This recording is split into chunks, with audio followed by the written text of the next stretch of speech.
William Walker Atkinson was born in Baltimore, Maryland on December 5, 1862. He was a prolific writer and published many books.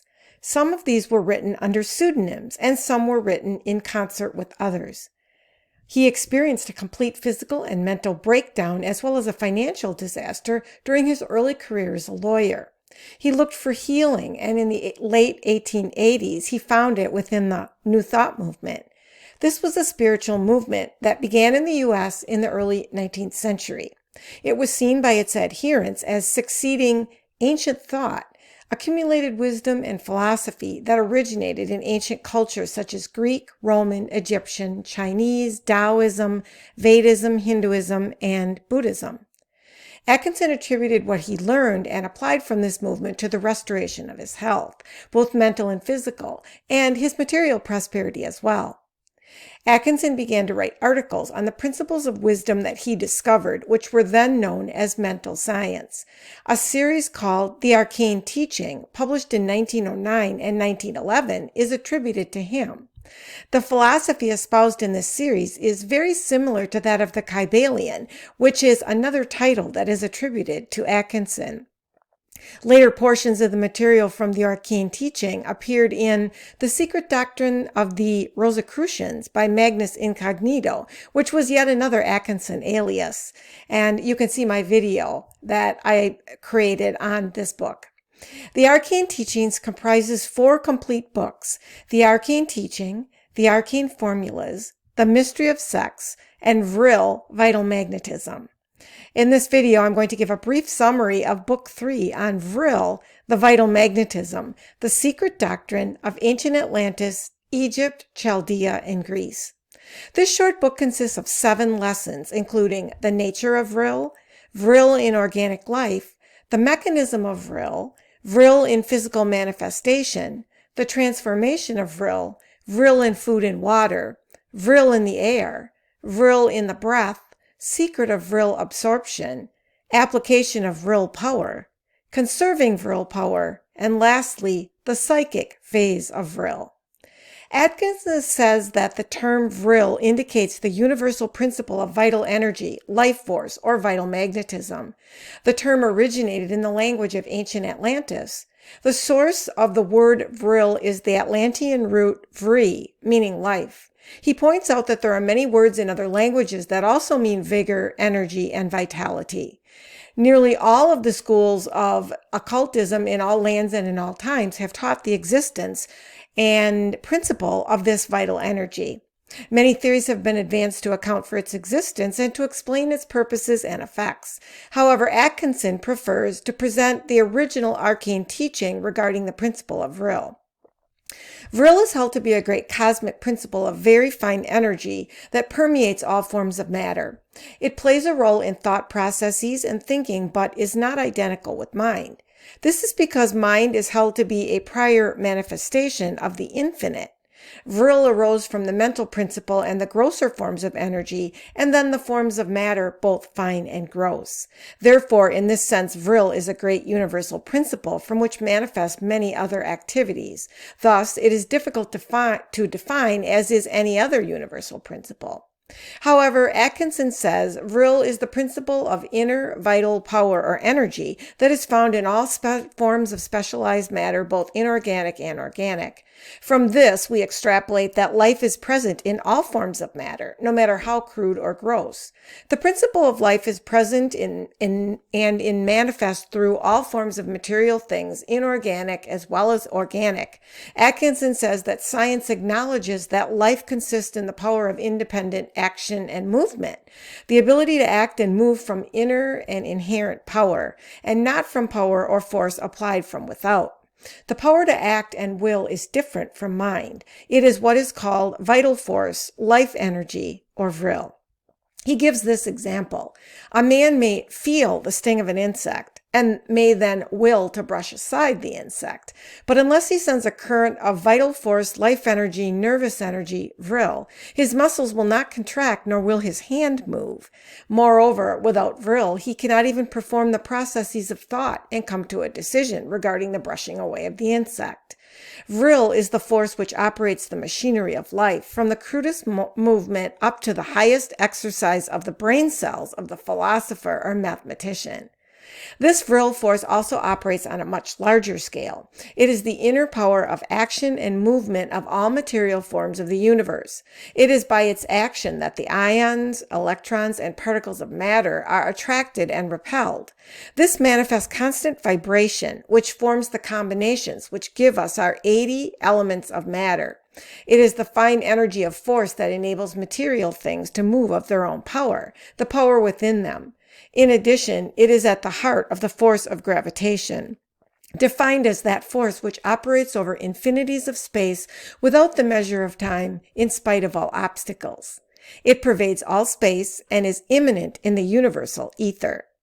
Vril is also the life force or vital energy of all organic forms of life, all living creatures, from the lowest forms to the highest forms. It is distributed all over the human body, but is found principally in the two great nervous systems. It is stored up in the great reservoirs of the brain, the spinal cord, and the various plexi or ganglia of the nervous system. It is not a fluid or a mechanical force. It is not mind power either, but its place is between mind power and physical force, while somewhat resembling force.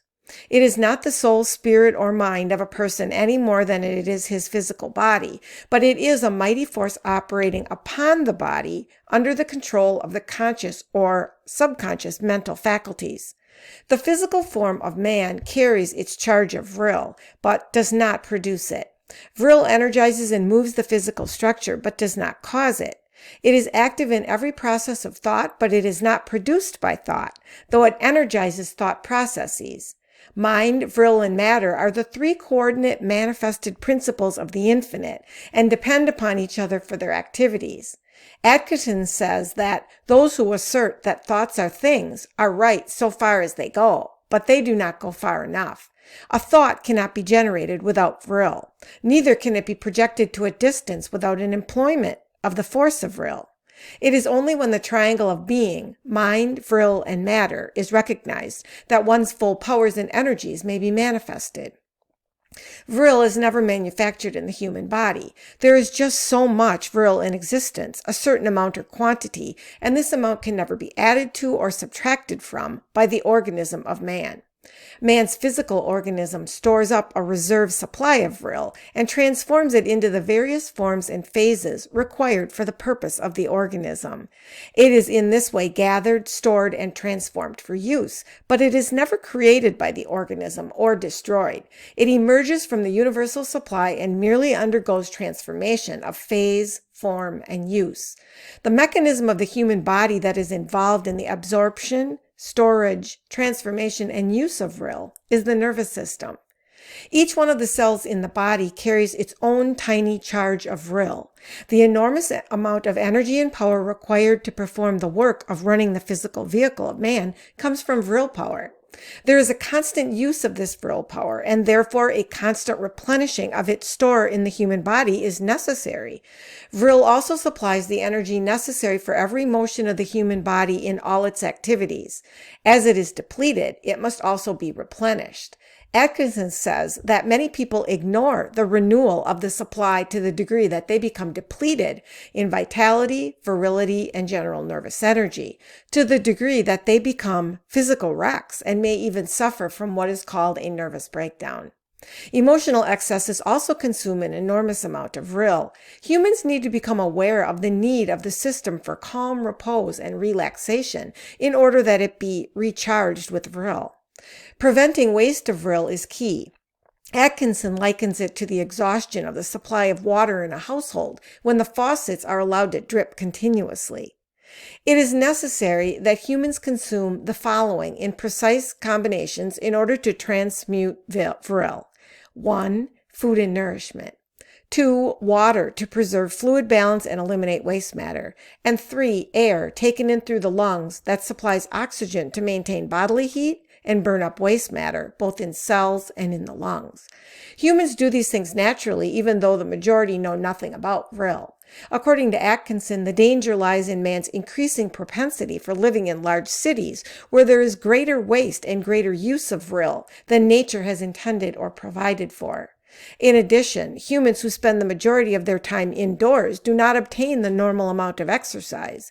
Atkinson proposes that some simple, natural, and rational methods outlined in his book be done in order to fill the deficiency in Vril force that is found in many humans. These methods, he says, are the application of knowledge and wisdom from past civilizations that can greatly benefit us in the modern age. Atkinson discusses Vril in food and water and says there is a vast difference in the amount and form of Vril in various kinds of foods, including protein or nitrogenous foods, carbohydrates, and fats. Of these, the foods rich in protein contain the most Vril energy. He is most interested, however, in not so much what food is eaten as opposed to how food should be eaten. In this regard, he puts forth the philosophy of the ancient teachers that held that all food should be thoroughly masticated until it is reduced to a pulp and then swallowed. This, they believed, provided the greatest nourishment and allowed for the nerve ends of the tongue and mouth to absorb a concentrated supply of Vril from the food. They taught that after the food passes down the throat, there is no longer a possibility of absorbing Vril from it. When there is still a taste in the mouthful of food, it contains Vril. When the taste disappears, the Vril has been absorbed. The practical application of this is that we must eat slowly. The ancient occultists, by utilizing this method, were always clear in the head and never suffered the feeling of overeating and thus brain lethargy. As a rule, they followed the rule of eating to live rather than living to eat. They also held that water contains a certain amount of available Vril, and they drank only in small sips, allowing the water to remain in the mouth for a few moments before swallowing, so it could come in contact with the nerves of the tongue and the mouth. Once swallowed, the water yields no Vril to the body, but only serves the purpose of irrigating the system and carrying away refuse material. The occult teachings also hold that there is a potent level of Vril found in the atmospheric air of Earth, and it is a condition which renders it easily absorbed by the nervous system of plants, animals, and humans. Atkinson says that at least 85% of the Vril used in the human body is obtained directly from the air. Thus, he stresses the importance of proper breathing, as the preliminary absorption of Vril is dependent to some extent upon the passage of air through the nasal passages. The sympathetic nervous system plays an important part in the absorption and transmutation of Vril, and the ganglia and plexi of the nervous system act as storage batteries or reservoirs of Vril from which the nervous system draws its supply. Ancient occultists also knew that an individual may largely influence the power of absorption of Vril by the action of the mind in the form of ideation and use of willpower, the process of visualization of the forming of a mental picture, backed up by the use of will. The mind may and often does have a very marked effect over the ordinary involuntary processes and organs of the body. According to Atkinson, it is the subconscious mind operating upon the sympathetic nervous system and guided by autosuggestion that can manifest a variety of effects on the human body. Atkinson says that the arcane teachers hold there is no better way of absorbing Vril under ordinary circumstances than the full breathing method of nature, whereby the top, middle, and bottom of the lungs are completely filled with air. The amount of Vril absorbed will usually be sufficient for normal living conditions. However, an additional amount of Vril is often needed by those living under conditions which tend to deplete them of their Vril, either by excessive use or excessive waste. They teach methods by which additional Vril may be absorbed, and these depend upon the use of the mind in connection with the natural, normal process of breathing. Thus, the arcane method is psycho-physical. The secret of the arcane method of Vril absorption consists of the fact that the nervous system may be spurred to redoubled efficiency by the action of the mind directed upon it. The first step in Vril absorption is the realization by the student that there exists in the atmospheric air a universal supply of Vril. The second step is the formation of a clear mental picture of this supply. Though Vril has no definite shape or form, color, or outward appearance, the mind cannot picture it as such, but the mind can create a mental image of it as it would imagine a space filled with electrical power, magnetism, or ether. The mind must visualize the nerves as absorbing the Vril from the air. The thought process will increase the absorptive power of Vril. The final step is the use of the will in the direction of commanding the system to absorb a greater amount of Vril. After the occult student learns to control Vril absorption, the power of Vril may be applied to the physical requirements of the body. This is because a reserve store of Vril has been laid in the solar plexus and other centers that may be directed and distributed to the various parts and organs of the body at will. Humans can acquire the art of directing the flow of Vril to any particular part of the body. Thus, Vril currents can be utilized in both general and specialized self-treatment, as well as in the treatment of other persons.